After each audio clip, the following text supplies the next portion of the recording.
Hello नमस्कार दोस्तों, स्वागत है आप सभी का हमारे ऐसे करिए यूट्यूब चैनल में। दोस्तों आज हम जानेंगे हिंदी साहित्य 2022 का जो ऑप्शनल पेपर आया है यूपीएससी में, उसकी डिफ़िकल्टी लेवल क्या रही है, उसका बेस्ट आंसर क्या हो सकता था और आंसर को कम समय में कैसे टैकल करना था। चलिए आज इसी पर चर्चा करते हैं। तो दोस्तों आप सभी जानते हैं, जैसा कि हमने पहले भी बताया था कि 150 शब्दों में टिप्पणियाँ आती हैं, 5 जो कंपल्सरी होता है। यहाँ पर आप देख सकते हैं ऐसा ही हुआ, 5 क्वेश्चन आया प्रत्येक वर्ष की भांति जो कंपल्सरी था, 10-10 नंबर के आते हैं और केवल 150 शब्द ही इनके लिखने होते हैं। यहाँ पर लिखा भी गया है, केवल 150 शब्दों में ही इनका आंसर देना होता है। तो पहला क्वेश्चन देख लेते हैं। क्वेश्चन नंबर 1, हिंदी के विकास में जो अपभ्रंश का योगदान है वो क्या है? तो आप सभी जानते हैं संस्कृत, पाली, प्राकृत, अपभ्रंश, अवहट्ट और फिर प्रारंभिक हिंदी, ये जो क्रम है वो रहा है। इसका भी एक ट्रिक है याद करने का, जो क्रम होता है उसका ट्रिक है स पा अही। तो स से संस्कृत, प से पाली, अ से अपभ्रंश और ही से हिंदी। सपा जो पार्टी है वो अहिर की है, तो इसे आप याद कर सकते हैं। उसमें यादव हैं, जैसे मान लीजिए अखिलेश यादव जी हैं, माननीय शिवपाल यादव जी हैं, तो ऐसे आप याद कर सकते हैं सपा अहिर से। तो संस्कृत, पाली, प्राकृत या फिर पाली प्राकृत दोनों लगभग एक ही विकास काल है, जो कि हमारे सिलेबस में नहीं है। आपको केवल अपभ्रंश, अवहट्ट और प्रारंभिक हिंदी से ही मतलब है। और इसमें अपभ्रंश का जो योगदान था वो पूछा गया था हिंदी के विकास में, तो यही बताना था। संस्कृत से जो हुआ पाली बना, पाली से उसके बाद आप बना देंगे अपभ्रंश को। तो अपभ्रंश का योगदान के लिए आपको जो संस्कृत की चीज़ें थी वो अपभ्रंश में आके कैसे भ्रष्ट हो गई, उनका कैसे उच्चारण चेंज हो गया, ये सारी चीज़ें आपको इसमें बताना था। बहुत ही इजी क्वेश्चन है ये तो टॉपिक है। अपभ्रंश पहला ही टॉपिक है आपका, ये मुझे लगता है सारे बच्चे कर दिए होंगे। दूसरा क्वेश्चन देखते हैं कंपलसरी का। तो इसमें पूछा गया है अमीर खुसरो उत्तर प्रदेश के हैं, बहुत ही ज़्यादा योगदान है इनका खड़ी बोली में, शायद जनक कहे जाते हैं ये उसके। तो काव्य भाषा का इनका महत्व जो है वो बताना था। तो ये जनक हैं खड़ी बोली के, और मुझे लगता है तबला वादक भी रहे हैं ये। इनका निवास स्थान उत्तर प्रदेश ही है। उत्तर प्रदेश यूपी पीसीएस में तो बहुत ज़्यादा इनको पूछता है, यूपीएससी में भी पूछ लिया, कोई बात नहीं। ये सारे बच्चे कर दिए होंगे, कंपलसरी पेपर था। इनकी काव्य भाषा का महत्व बताना था। ये देखिए, ये बहुत ही अच्छा है। पिछली बार पूछा था कबीर की प्रासंगिकता, इस बार पूछ लिया रहीम की प्रासंगिकता। इसको भी लगभग सब लोगों ने तैयार कर ही लिया होगा। इसमें रहीम जी की जो कविताएं हैं वो आज के समय में कैसे प्रासंगिक है। जैसे रहीम जी कहते हैं, पानी पर है उनका, मोती मानुस चून वाला, रहीमन पानी राखिए बिन पानी सब सुन, उसका क्या प्रासंगिकता है इस समय में। तो रहीमदास जी कहते हैं कि पानी सेव करने के लिए ऐसे भी आप बता सकते हैं। आज के समय में पानी की बहुत ज़्यादा अनुपलब्धता है, पानी की कमी महसूस की जा रही है, इतना दर जो है घट गया है, कोई आप उसका आंकड़ा बता सकते हैं। तो ऐसे करके आप उसकी प्रासंगिकता, केवल 150 शब्द ही लिखने थे, तो वो आप दे सकते हैं। रहीमदास जी की ये पेपर फर्स्ट का सिलेबस में दिया हुआ है, इसको भी सब लोग तैयार किए होंगे वैसे। चौथा क्वेश्चन है, ये भी आसानी था। सिद्धनाथ साहित्य में प्रयुक्त खड़ी बोली का स्वरूप कैसा था, मतलब उसका रूप कैसा था, स्वरूप कैसा था खड़ी बोली का, किस प्रकार बोला गया। तो ये प्रारंभिक हिंदी की जो विशेषताएं हैं ये भी सिलेबस में है। सिद्धनाथ साहित्य खड़ी बोली जो है वो सिलेबस में है, लगभग सब लोग पढ़े होंगे। इसको भी आसानी से हो जाएगा, 150 शब्दों में ही लिखना था, कोई बहुत तोप नहीं था। दूसरा आपका जो लास्ट क्वेश्चन बचता है ई, पहला का लास्ट क्वेश्चन जो कंपल्सरी, स्वतंत्रोत्तर भारत यानी आज़ादी के बाद भारत में हिंदी के विकास में आने वाली क्या क्या चुनौतियाँ। बहुत ही अच्छा क्वेश्चन है ये, तो सबसे बेस्ट क्वेश्चन मुझे लग रहा है इस बार पूछा गया है यूपीएससी में। आने वाली इसकी चुनौतियाँ, तो दोस्तों आप सब जानते हैं देवनागरी लिपि हमें मिली है संस्कृत से, संस्कृत भाषा से। जो देवनागरी लिपि है हिंदी की, देवनागरी लिपि वो संस्कृत से मिली है। संस्कृत की, हाँ, और हिंदी की अपनी कोई लिपि नहीं, क्योंकि संस्कृत से पाली वगैरह बना, फिर अपभ्रंश बना, फिर अवहट्ट बना। अवहट्ट और अपभ्रंश में भी विवाद है, तो अवहट्ट बना, लेकिन यूपीएससी सिलेबस में है अवहट्ट, तो भाषा मानते हैं कि अवहट्ट भी भाषा है। और उसके बाद प्रारंभिक हिंदी बना। तो ऐसे क्रम चलता गया, लेकिन कोई लिपि जो थी वो बीच में केवल पाली ही थी जो लिपि बनी थी उसके लिए। पाली एक जो भाषा थी उसकी लग रहा है कोई अपनी लिपि थी जो गौतम बुद्ध जी की भाषा थी। जैसे मान लीजिए संस्कृत में धर्म था तो बुद्ध जी में वही आके भाषा ऐसे भ्रष्ट हो गया कि धम्म को वहाँ पर जो सभी गरीब निचले कुचले लोग ही मान लीजिए उस समय जो हिंदू धर्म था उसे छोड़ या सनातन धर्म था उसे छोड़ करके बुद्ध धर्म अपनाए, क्योंकि उनको वहाँ पर जो भी पीड़ित किया गया होगा जो भी होगा, तो उसके बाद वहाँ पर जो दबे कुचले लोग थे वो पढ़े लिखे कम थे, तो वो लोग भाषा भी नहीं जानते होंगे। तो भाषा का जो जो जिसको जानकारी नहीं होगी संस्कृत की वो कैसे बोलेगा धर्म को, धर्म धाम धर्म धाम ऐसे करेगा तो वो धम हो जाएगा, तो वही आकर के पाली में धम हो गया। इसी तरीके से जो है उसका हिंदी में आज के समय में जो स्वतंत्र हो चुका है भारत, तो यहाँ पर भी एक चुनौतियाँ आती हैं। इसमें चुनौतियाँ ये आती हैं कि इंग्लिश है इस टाइम में, इंग्लिश और हिंदी, तो हिंदी और इंग्लिश दोनों का मिक्स लैंग्वेज हम लोग यूज करते हैं। जैसे अभी हमने हिंदी को इस भाषा में लिखा हिंदी, अभी हम आपको हेलो बोलना होगा तो ऐसे बोल देंगे हेलो, और आपको बोलेंगे ऐसे, देखिए आपको लिख करके बताते हैं, क्या आपका पेपर हो गया, इस तरीके से इंग्लिश में लिख के भेजते हैं हम लोग व्हाट्सएप पर। तो ये है रोमन लिपि, रोमन लिपि जो इंग्लिश की लिपि है। तो यही हिंदी के विकास में मुझे लग रहा है ये बहुत बड़ा बाधा बन रही है। और आज के समय में नई वाली हिंदी का प्रयोग होने लगा है, तो रोमन लिपि में ही सभी आजकल की जो नई वाली हिंदी में कहानियाँ भी लिखी जाने लगी हैं, तो इसी की आलोचना भी होती है। तो यही जो है इसी को आपको लिखना था, केवल 150 शब्द ही लिखने थे, ज़्यादा नहीं लिखने थे। चलिए दूसरे प्रश्न हम देख लेते हैं। यहाँ पर आपको देखने को मिल जाएगा दूसरा क्वेश्चन, यहाँ से शुरू होता है। 3 क्वेश्चन आए थे दूसरे वाले में के, 3 क्वेश्चन ABC, तो आपको इनमें से किन्हीं 2 को लिखना होता है, खंड क से और खंड, या तो यहाँ से आप 2 लिख दीजिए भाषा खंड से, या तो आप खंड ख से लिख दीजिए 2। तो ज़्यादातर नंबर मिलते हैं खंड ए से, इसी खंड से ज़्यादातर नंबर मिलते हैं, सेक्शन ए से भाषा खंड से ज़्यादा नंबर मिलते हैं, तो हम लोग इसी में से 2 आपको लिखना था। तो चलिए देखते हैं कौन सा क्वेश्चन ज़्यादा आसान था लिखने लायक। यहाँ पर दूसरा है ए, पश्चिम हिंदी की प्रमुख बोलियों का संक्षिप्त परिचय दीजिए। पश्चिम हिंदी, सब सब बिल्कुल आसान क्वेश्चन आया है, ये प्रारंभिक हिंदी में आप इसको भी पढ़े होंगे। पश्चिम हिंदी, पूर्वी हिंदी, पश्चिम हिंदी, पश्चिम हिंदी में राजस्थानी वगैरह भाषाएं हैं, आप देख सकते हैं उसे, तो आप उससे बोला गया है पश्चिम हिंदी की प्रमुख बोलियों का जो संक्षिप्त परिचय है वही आपको देना था। और यहाँ पर दक्षिणी हिंदी की प्रमुख विशेषताओं का निरूपण कीजिए। दक्षिणी हिंदी की विशेषताएं बतानी थी, ये भी बिल्कुल आसान क्वेश्चन है। भाषा खंड को तो आपको एकदम रट करके घोल करके पी करके जाना चाहिए। भाषा खंड इतना अच्छा क्वेश्चन आता है, यहाँ से ज़्यादातर नंबर भी मिलते हैं। अवधि की व्याकरणिक विशेषताओं का निरूपण लीजिए, ये भी बहुत ही अच्छा क्वेश्चन है। अवधि की जो व्याकरण की विशेषताएं हैं उन्हीं का निरूपण करना था। तो अवधि मुझे लगता है कि संविधान की भाषा में शामिल हो चुकी थी, तो इसी की वजह से व्याकरणिक इसकी जो विशेषताएं हैं ये पूछ लिया गया है, अच्छी बात है। अगला क्वेश्चन देखते हैं। हिंदी में पारिभाषिक शब्दावली के निर्माण की वर्तमान दशा पर प्रकाश डालिए। जो हिंदी की परिभाषा वाली शब्दावलियाँ हैं उनके निर्माण में इस समय पे क्या उनकी दशाएं हैं उस पर प्रकाश डालना था। तो वही है, ये क्वेश्चन यहाँ पर पूछ चुका है।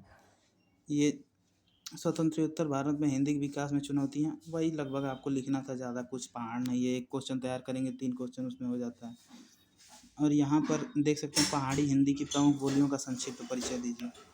तो कुमायूनी गढ़वाली वगैरह जो है पहाड़ी हिंदी, तो आपको वही सब देना, खास अपभ्रंश है जो पहाड़ी हिंदी की, तो आप वही सब आपको बताना था और कुछ नहीं है। संक्षिप्त परिचय उसका दे देना था छोटा सा। और यहाँ पर अवहट्ट का सामान्य परिचय लीजिए, अवहट्ट आ गया। अपभ्रंश का जो पूछा था यहाँ पर, अपभ्रंश सेम वही, आप कुछ नहीं करते, वही अगर आप लिख करके चले आते यही वाला क्वेश्चन तो भी हो जाता, क्योंकि अपभ्रंश और अवहट्ट जो है न ज़्यादा इसका कालक्रम में अंतर है। मुझे लगता है कि ये दोनों भाषाएं एक ही हैं, अपभ्रंश और अवहट्ट, तो सेम इसका बिल्कुल जो ये है वही ये भी है, कोई विशेष अंतर नहीं, ये 10% का अंतर है। केवल आप यही लिख करके आंसर में आ गए होते तो ये भी आपको अच्छा उत्तर माना जाता। और अगला क्वेश्चन देखते हैं यहाँ पर। अवहट्ट का सामान्य परिचय। देवनागरी लिपि के महत्व का आकलन कीजिए। वर्तमान समय में कितना महत्व है यार देवनागरी लिपि का। संस्कृत भाषा नहीं है, फिर भी हिंदी में देवनागरी लिपि का जो है आंसर, हम लोग हिंदी जो आज का पढ़ते हैं भाषा हमारी देवनागरी लिपि है, तो इसका बहुत बड़ा महत्व आपको बताना ही पड़ेगा कि हाँ भैया इसका बहुत ज़्यादा महत्व है। हम आज के हमारे सामान्य बोलचाल की भाषा हिंदी है, हम इसी में पूरा अपना काम करते हैं। जो भी सरकारी कार्य भी इसी देवनागरी लिपि में ही होते हैं। ये सारी चीज़ें आप बता सकते हैं। आपका जो ये पेपर हो रहा है देवनागरी लिपि में हो रहा है, इसका बहुत बड़ा महत्व है। तो अगला क्वेश्चन देखते हैं। आपको बताना था देवनागरी लिपि के बारे में भी आप पढ़े होंगे, आसान क्वेश्चन था। 4वीं, आधुनिक काल में काव्य भाषा के रूप में खड़ी बोली का विकास ब्रज के स्थान पर क्यों हुआ? इस कथन की तर्कपूर्ण व्याख्या दीजिए। ब्रज जो मथुरा वाला क्षेत्र है, ब्रज, यहीं पर खड़ी बोली का विकास हुआ। तो आप ब्रज भाषा में खड़ी बोली है, ये सारी चीज़ें हैं, वहाँ पर विकास हुआ था। तो ये आप देख सकते हैं, कोई बहुत तोप नहीं था। ये खड़ी बोली भी आपके सिलेबस में है, आपको इसका उत्तर मालूम होगा। ज़्यादा लेक्चर देने की मुझे ज़रूरत नहीं है। तकनीक की भाषा के रूप में हिंदी के सामने आने वाली चुनौतियों का वर्णन कीजिए। तकनीक की भाषा में हिंदी के सामने आने वाली चुनौतियों का जो वर्णन करना है। तो जी बिल्कुल, यहाँ पर हैं चुनौतियाँ, कुछ आपको बतानी थी चुनौतियाँ क्या क्या हैं। यहाँ पर आप भले हिंदी भाषी हैं, लेकिन आप हिंदी की इतनी विशेषताएं नहीं बता सकते हैं। तो रोमन लिपि में बहुत सारे कंप्यूटर बने हैं, और जो भी मशीनीकरण हो रहा है ज़्यादातर इंग्लिश लैंग्वेज में ही हो रहा है। तो इसीलिए हिंदी के सामने अभी बहुत सारी चुनौतियाँ हैं, और हिंदी को भी रोमन लिपि में ही आगे आने वाले समय में कर दिया जाएगा अगर ऐसे ही रहा तो आपको, लेकिन ये सब नहीं बताना था। तकनीकी भाषा के रूप में जो चुनौतियां हैं वो सब भी बता करके चले आना था। चलिए, ये भी बहुत अच्छा क्वेश्चन था। उम्मीद है कि ये वाला आपका भाषा खंड बहुत ही बेहतरीन हुआ होगा, बहुत ही बेहतरीन। यहाँ से बहुत ज़्यादा नंबर मिलते हैं। चलिए नेक्स्ट खंड पे चलते हैं, खंड ब पे। यहाँ से भी आते हैं। जो 5वां क्वेश्चन है ये कंपलसरी होता है। इसमें 5 क्वेश्चन आते हैं, 10 नंबर के 5, 50 नंबर टोटल होते हैं। बहुत ही ईजिली आपको 50 नंबर मिलेंगे यहाँ पे। रामचंद्र शुक्ल द्वारा किए गए हिंदी साहित्य का काल विभाजन। लीजिए, टपक गया। तो इसका दोस्तों 2 लोगों ने काल विभाजन किया था। एक तो सबसे पहले रामचंद्र शुक्ला जी, ये तो तोप थे, हिंदी के लिए ये तोप थे। ये जो कहते थे वो होता था। आप देखेंगे इन पर हमेशा क्वेश्चन आएगा, हर बार आएगा क्वेश्चन इन पर। और दूसरा किए थे काल विभाजन इन्हीं की आलोचना में, इनके समीक्षा में, आलोचना में, जो भी आप कह सकते हैं, या समालोचना में हजारी प्रसाद द्विवेदी जी ने काल विभाजन किया था, और एक इन्होंने किया था। लेकिन हमने कहा ना ये हिंदी में इनकी सबसे ज़्यादा चलती है, तो इन्हीं की काल विभाजन को ही माना गया, और इन्हीं काल विभाजन आज चल रहा है। तो इनका काल विभाजन आप हजारी प्रसाद द्विवेदी जी से कंपेयर करके इनका बेहतर बता सकते थे, तो आपको पूरा नंबर मिल जाता, और कुछ नहीं करना था। कबीर की जो काव्य भाषा है वो कैसी है? कबीर की काव्य भाषा सदुक्कड़ी है, और आप उसमें बता सकते हैं कि कबीर की काव्य वाणी के डिक्टेटर हैं। पिछली बार ही पूछा गया था, वही आंसर आप यहाँ पर लिख करके चले आए होते। अगर आपने प्रीवियस ईयर का आंसर राइटिंग किया होगा तो वही आंसर केवल लिखना था यहाँ पे। हिंदी की प्रगतिवादी समीक्षा कीजिए। लीजिए, प्रगतिवादी लेखक कौन कौन से हैं, इसी का समीक्षा करना था। यहाँ पर इन्होंने लिखा भी है, रामविलास शर्मा, नामवर सिंह, तो बहुत ही अच्छा है। यही सब आपको लिख करके आना था। पेपर ठीक हुआ है इस बार का, अच्छा पेपर है। हजारी प्रसाद द्विवेदी का हिंदी आलोचना में योगदान। लो भैया, यही क्वेश्चन तो हम दोहरा रहे थे ऊपर। ये हिंदी साहित्य का काल विभाजन, आलोचना में योगदान, हजारी प्रसाद द्विवेदी जी, इनका हमेशा आलोचना करते थे। रामचंद्र शुक्ला जी का तो ये काल विभाजन का भी आलोचना किए हैं। फिर आलोचना में बहुत सारे इन्होंने, आलोचना में बहुत, इनको और रामचंद्र शुक्ला जी को कंपेयर करके अगर आप देखेंगे तो ये दोनों हिंदी के ही पूरक हैं, ऐसे आप बता सकते थे। इनके बिना हिंदी लैंग्वेज का विकास होना असंभव सा लगता है मुझे तो ये आप बता सकते थे। इनका आलोचना में बहुत ही विशेष योगदान है। आलोचक रामचंद्र शुक्ला जी भी रहे हैं, ये भी रहे हैं। दोनों लोग एक दूसरे के ऊपर समीक्षा करते हैं, एक दूसरे, ये अगर काल विभाजन करेंगे तो ये भी काल विभाजन करेंगे, और बताएंगे कि उनके काल विभाजन में क्या क्या कमियां हैं। लेकिन ज़्यादातर माना जाता है रामचंद्र शुक्ला जी का, हिंदी में बहुत चलती है। लेकिन हजारी प्रसाद द्विवेदी जी भी अपना महत्व रखते हैं। तो इनकी काल विभाजन, आप यही क्वेश्चन अगर यहाँ पर लिख देंगे तो कोई दिक्कत नहीं, मिलेगा नंबर वही यार। बिहारी श्रृंगार रस के सर्वश्रेष्ठ कवि हैं। इसका बिहारी जो एक ही कवि हुआ, एक ही बिहारी का रचना है, श्रृंगार रस के सर्वश्रेष्ठ कवि हैं, आप जानते हैं बिहारी ने एक ही पुस्तक भी लिखे, बिहारी सतसई। इसमें 700 कुछ, 700 करेक्ट नहीं है, 700 कुछ उसमें जो हैं आपको दोहे कह सकते हैं या फिर छंद कई कई भाषाओं में इन्होंने दोहा कई चीज़ों में लिखा है। लगभग दो ही लाइन का होता है इनका दोहा ही ज़्यादातर मिलता है पढ़ने को। तो श्रृंगार रस के ये श्रेष्ठ कवि हैं जी, बिल्कुल हैं। केवल महिलाओं के ऊपर बहुत ज़्यादा श्रृंगार रस इनका बहुत फेमस था। जैसे कल्पना भी कर देंगे ना, रूपक रूपक इनका अगर आप रूपक वगैरह बता देंगे, कल्पना बता देंगे, कुछ चीज़ें इनमें लिख करके चले आएंगे ये सर्वश्रेष्ठ क्यों है, तो आपको बहुत ही बेहतरीन नंबर मिल जाएगा। इनके रचना में रूपक अलंकार बहुत ज़्यादा मिलता है, ये सारी चीज़ें आप बता सकते हैं। हिंदी उपन्यास के विकास में जो प्रेमचंद ने योगदान दिया है, भैया इन्हीं का तो बहुत ज़्यादा योगदान है प्रेमचंद जी का हिंदी उपन्यास के विकास में। उपन्यास के इतिहास में इन्होंने गोदान गोदान ला करके हिंदी हिंदी का रूपरेखा ही बदल दिया। आप ये अभी यूज कर सकते थे कि प्रेमचंद्र जी ने हिंदी हिंदी के विकास में इनका कर्म भूमि है, इन्होंने कायाकल्प भी किया है हिंदी के विकास की कर्म भूमि पर इन्होंने हिंदी का कायाकल्प कर दिया। ये सारी चीज़ें आप लाइनें लिख सकते थे वहाँ पर। भारतेंदु हरिश्चंद्र के नाटकों में चित्रित राष्ट्रीय चेतना लौह आ गया, बहुत ही अच्छा क्वेश्चन है। हरिश्चंद्र के भारत भारती इनका वो भारतेंदु हरिश्चंद्र जी का नाटक था अंधेर नगरी चौपट राजा टके सिर भांजी टके सिर खाजा, अंधेर नगरी चौपट राजा टके सिर भांजी। तो उसमें इन्होंने राष्ट्रीय चेतना को जगाया है, नाटक के माध्यम से इन्होंने कैसे राष्ट्रीय चेतना को, अंधेर नगरी बताया है जो अंग्रेजों का काल था उसको, और अंग्रेजों के काल को अंधेर नगरी बताया है, और उसके राजा को भी चौपट बताया है। और टके सिर भांजी टके सिर खाजा भी बताया है कि वह भी उतने का ही दे रहे हैं, वो भी उतने का ही। और कई चीज़ों आप नाटक को अगर देखेंगे यूट्यूब पर आपको ये वीडियो मिल जाएगी, आप देखिए एक बार उसको। उसमें कैसे इन्होंने अंग्रेजों के बारे में जो इसमें बताया नहीं गया है कि अंग्रेजों के बारे में जिक्र नहीं किया गया, लेकिन इशारा उधर ही है क्योंकि उस समय राष्ट्रीय चेतना जग चुका था, राष्ट्रीय आंदोलन होने लगे थे। तो बहुत सारी चीज़ें हैं आप बता सकते हैं। मंचन की दृष्टि से जयशंकर प्रसाद नाटकों का मूल्यांकन कीजिए। जयशंकर प्रसाद एक ऐसे लेखक हैं प्रसाद जी, इनके ऊपर इनके पैतृक का असर पड़ा। इनकी मान लीजिए डीएनए में इनके पिताजी जो थे वो बहुत बड़ा विद्वान थे, ये भी बहुत बड़े विद्वान थे, तो ये अपनी भाषा में इतने तत्सम शब्द यूज करते हैं, आम लोगों को पढ़ना ही मुश्किल होता है। तो इन्होंने जो नाटक बनाया वो इतना बड़ा बड़ा नाटक लिखा कि उसके मंचन में बहुत ज़्यादा दिक्कत हुआ। जिस समय इन्होंने नाटक लिखा उस टाइम तो इनका मंचन हो ही नहीं पाया, आज के समय में भी बहुत कम ही देखा जाता है। स्कंदगुप्त इनका नाटक है, स्कंदगुप्त जो हमारे सिलेबस में भी है, तो इसका मंचन बहुत ही कम ही देखा जाता है क्योंकि नाटक के लिए जो आपको पर्दाएं चाहिए, उसके लिए पात्र चाहिए, उसके लिए आपको नायक चाहिए, नायिका चाहिए, जो भी उसमें के पात्र हैं उसके लिए आपको मंचन के लिए बहुत इसमें बढ़ा चढ़ा करके। स्कंदगुप्त नाटक बहुत ही लंबा है लेकिन एक बहुत ही अच्छा नाटक है, बेस्ट नाटक है, लेकिन उसका मंचन बहुत कम होता है क्योंकि उसके लिए जो दर्शक होते हैं वो ऊब जाते हैं, नाटक बहुत लंबा है। ये सारी चीज़ें आप उसमें बता सकते हैं। और भाषा की दृष्टि से आम लोगों को ये समझ में ही नहीं आएगा क्योंकि ये विद्वान थे और इतनी बड़ी बड़ी भाषाएं लिखे हैं तत्सम शब्द में, आप समझ ही नहीं पाएंगे। तो ये सारी चीज़ें आप बता सकते हैं।